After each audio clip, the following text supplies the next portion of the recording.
James, what has Xavier Gilliam specifically done to put himself in a position to have a role this year? He's just super consistent, very mature. He's gotten bigger, stronger, and faster. You know, obviously, he was a D-end in high school and a basketball player, and you know he's a really good 305 pounds. He's productive in the run game. He's productive in the pass game. He's come to work every single day. He's smart. He's football smart. He's been really good. There's been a lot of excitement within the program about him for a while, and he's legitimately fighting for a starting job right now. James, are you going to have 110 scholarship players next week, and have you worked that out? We know who they're going to be. I don't think so. I don't think so. I don't think we're near that.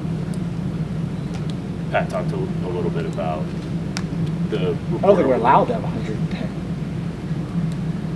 Are we? 105. Yeah. Sorry, You're trying to get me in real trouble. That's my learning disability.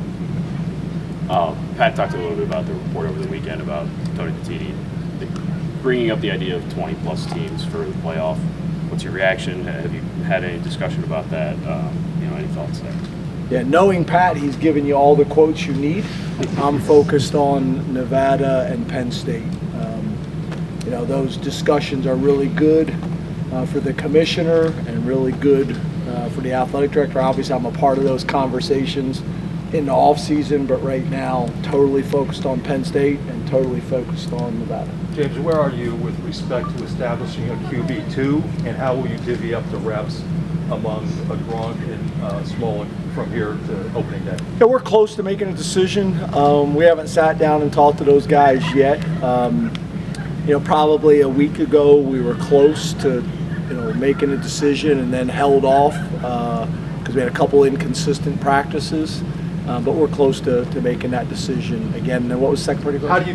How do you plan to divvy up reps between now and the opener, knowing there's only so many reps available in practice for the second team? Yeah, so the guy that we feel like is in the lead right now, we've started to adjust those reps, but not to the point where the decision's been made. James, how close are you to making a decision at right guard between Donko and Cousins? What does that look like right now?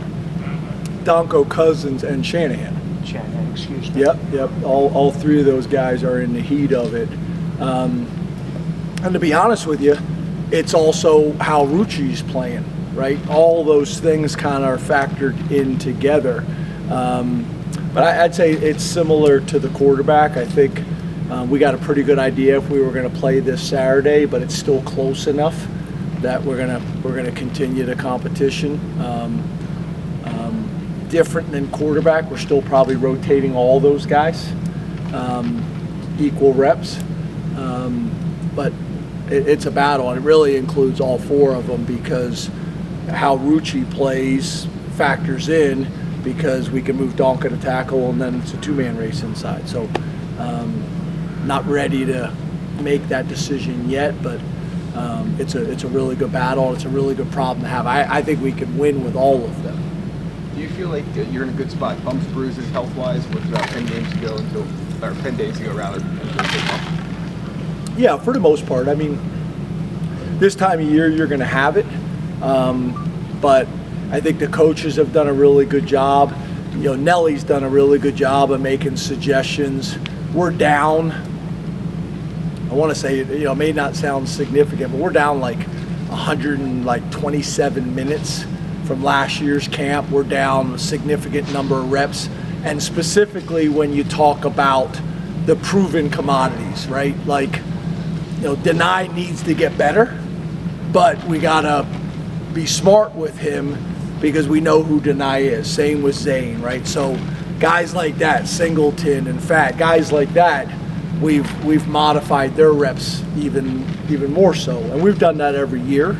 But I think the combination of overall being a little bit more strategic with our reps and with time on feet, and then having specific plans for the guys that are proven commodities that made a choice to come back and didn't have to, being really smart and strategic with those guys. Very similar to what we did with Olu a few years ago.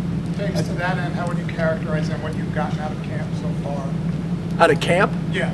I feel really good about it. We've had a ton of reps. I don't know if I said this to you guys before. It's interesting. Like, the old ball coaches, right? You talk about the days of the two-a-days are gone. And in college, we did three-a-days the entire time. I wouldn't go back if I could. I think the morning walkthrough and the afternoon practice is enough. We get a ton out of it, especially the way we are walking through. Guys are doing a really good job being detail-oriented, footwork, pad level, all of it. So I think it's been really good. So I think we're in a good place. Obviously, it's very different in year 2 with Andy and very different in year 2 with Stig. And everything's about, putting our defense and putting Jim in the best position as well, so that we can come out from game 1 and play championship level football. So I like where we're at. We still got some work to do, but good thing we still have time to get there. Coach, you mentioned it's year 2 for Coach Kotelniki. For the players, if there's familiarity with that too, what are you seeing the difference in him as he's coaching? Is he a little bit more open to not criticize a guy or talk to a guy? Do you see any differences in year 2 for Coach than you saw in year 1? I think the biggest thing is he knows our program. He knows how we operate, so there's a ton of value in that. Less questions he has to ask. But then the other thing is he knows our personnel better. Like, he knows our team better. He knows what our strengths are. He knows what our weaknesses are. We've gotten to a point now in camp, we got a pretty good idea of what our identity is going to be. So I just think he knows our team better. He knows what Liam's strengths are and how do we play to Liam's strengths. And, Dinkins, and I can go on, and Singleton.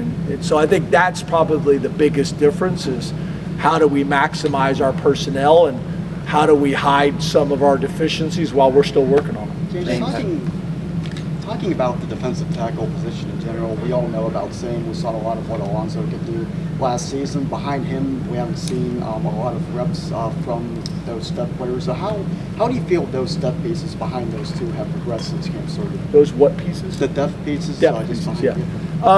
I think good. You guys obviously you'll get a chance to see a ton of it during the first 3 games. Plan on playing a bunch of those guys to create depth, but also to evaluate them. Waffle's a guy that's really been a nice addition for us, and is playing some really good football. So I think he factors in, and that those next couple guys, there's a battle. There's a battle. Enai's done some nice things since we've moved him inside. I think he's already up to 275 pounds, so he has the ability to carry the weight pretty easily. Randy Adarika is doing some good things. So there's a Cook who's doing some good things. So there's a group of guys. But I just think the development of the Waffles and some of those guys that you guys haven't seen, it'll be really important in those first 3 games. I think a lot of people think training camp is the end of development. You're talking a lot about these guys developing through the season. How does that change from we're going in camp of specifically trying to develop guys, trying to get guys better, to now you're trying to win games? How do you do both of those during the season? Well, I think there's the aspect that there's guys right now we think are going to be ready by game 1, right? But then there's also guys that we think maybe not be ready by game 1, but we think they're going to be ready by game 4 or 5. And that should change. And we've had that every year. Guys that were yellow at the end of camp, but then by game 4 or 5, they turned to green. We've had guys that we thought were going to be green and then, slowed them down because they didn't play as well as we thought they were going to be. So we'll have a better idea of where we're at after game 3. We have a bye week as well, so that'll be helpful too to kind of look at our roster and which of those guys that played in the first 3 games will continue to play, or which guys are we going to shut down and save their 4th game for later in the season when we need it. So we'll know more, but we're in a pretty good place. But to your point, there's guys that are going to be held up on the varsity field, and there's going to be guys that are down with the scout team, or what we call a developmental squad. But there's been guys that have been down there that keep flashing, and then all of a sudden the coaches are like, hey, you need to take another look at this guy. He's killing our starters. So there's still a chance for those guys. It's not like they go down there and they're it's the black hole. They fall off the cliff and they're not watched again. They're evaluated. So that development's all year long. What's better than going against the starters every single day at practice if you embrace it the right way? James, James, what have you seen from the receivers, specifically the transfers and Drew, being able to get comfortable together throughout camp? Yeah, it's been good. Hudson's steady Eddie, big, strong, physical, contested catch guy, very mature, very smart. Peña is obviously was very productive. He's been probably better than I thought he was going to be, and I thought he was going to be pretty good. I've mentioned already that I do think he's a guy that got faster and stronger and more explosive in our strength and conditioning program. And then I think Ross, you guys saw in the spring, he's got the ability to be kind of the guy in space that I think scares some people just from a quickness. He's so efficient with his movements. So those three guys, I like where they're at.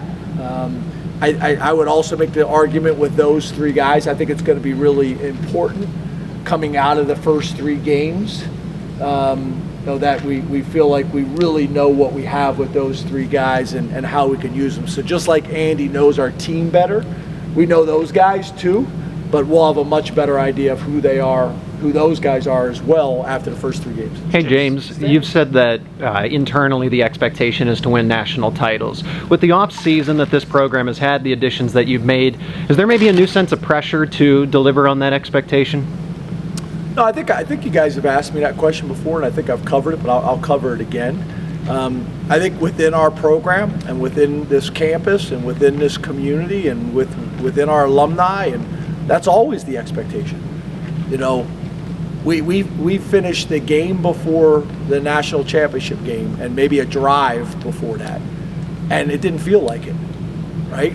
People were pissed and disappointed, and most programs around the country would die to have that type of season. So there's more talk going on nationally. I get that. But within our program, I don't really sense a difference. I think there's recognition, that they've earned more conversations nationally.